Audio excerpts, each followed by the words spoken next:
What's up, farming family? How y'all doing today? Today, we're going to be talking about the Bread and Butter Invader. This will be replacing the Loco from Bread and Butter. That paddle is no longer available. I'll be going into detail about how this feels compared to the Loco. If you're going from the Loco to this, sorry about my bird Xerxes. Keeps chirping away. But yeah, I've got a code for this company. It's Farmer. If you use that at checkout, you'll get 10% off. I get a kickback from that. But yeah, let's get into the twist weight, the swing weights, the RPMs, which realistically don't even matter anymore. Most companies are within the same realm, of being good because it's the same process mostly for using grit. But yeah, let's get into this review, y'all. Hope you've been doing good. All right, first thing I want to talk about with this paddle is the pop. I do feel this is a pop upgrade compared to the Loco. The Loco was a little bit softer and plush with the face. This does have a little bit more pop. This does not have the pop, though, that the Chorus Fire has, or any of the Gen 3 paddles or the Paddle Tech paddles. This is more of an all court paddle. It's not going to be one that's got crazy amount of pop like a crazy power paddle or Gen 3 or anything like that. You're going to get enough pop, though, to be able to do what you're going to want to do without it being crazy uncontrollable. Now, when it comes to the power, I do believe this is a little more powerful than the Loco. This is going to be an upgrade in terms of pop and power, but it doesn't have the power that the Fire HX and some of the Gen 3s have.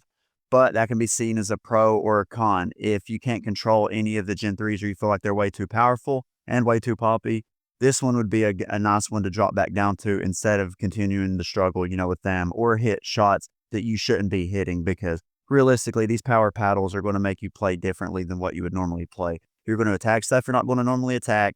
You're going to be dropping the ball more. You're going to be banging the ball more unless you can control yourself. That's why I feel like these all court paddles are probably for the majority of players that are playing pickleball.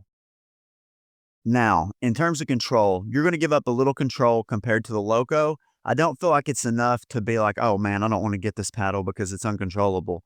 This is an all court paddle. This is way more controllable than the Chorus Fire is. It's way more controllable than the Paddle Techs and the Gen 3 paddles that are currently on the market.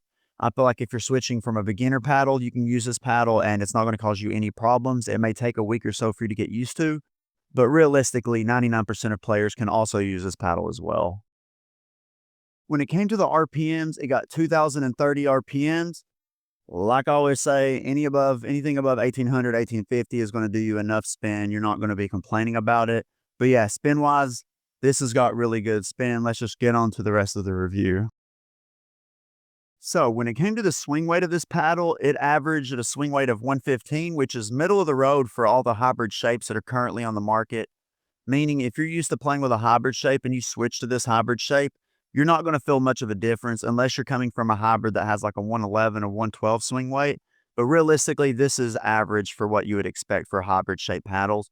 And when it came to the overall weight of this paddle, mine came in at 8.2 ounces right out of the box with nothing added onto it. Although I do add an overgrip after I do all the stats and stuff because I hate stock grip and they're too thin. When it came to the twist weight of this paddle was 6.89, which is crazy good for a hybrid shaped paddle. It is definitely in the top 3 in terms of hybrids, in terms of twist weight. And then when it came to the sweet spot kind of mimicked that. This has a really good sweet spot. In my opinion, one of the best for hybrid shaped Gen 2 paddles that are currently on the market. So the twist weight and the sweet spot are both really, really good. Now, when it comes to the price of this paddle, it's $189.99. It's a little pricey compared to some of the others, but do I think it's worth it? I realistically do. Bread and Butter as a company does everything right. They have great, customer service. They do great designs on their paddles. They ship them out in a really good box. You get extra accessories and stuff with it. They're doing everything you would want a paddle company to do. So it's hard not to recommend their paddles as long as they're below the $200 threshold and when they play really, really good. This is definitely a top five-ish hybrid paddle on the market. I'm saying top five-ish because I can't go over all of them in my head right now and figure out where I would place it, but it is definitely near the top 5, if not in the top 5. This is a really, really good paddle, and I'm a fan of purple and blue, and this one has purple on it, and it looks clean.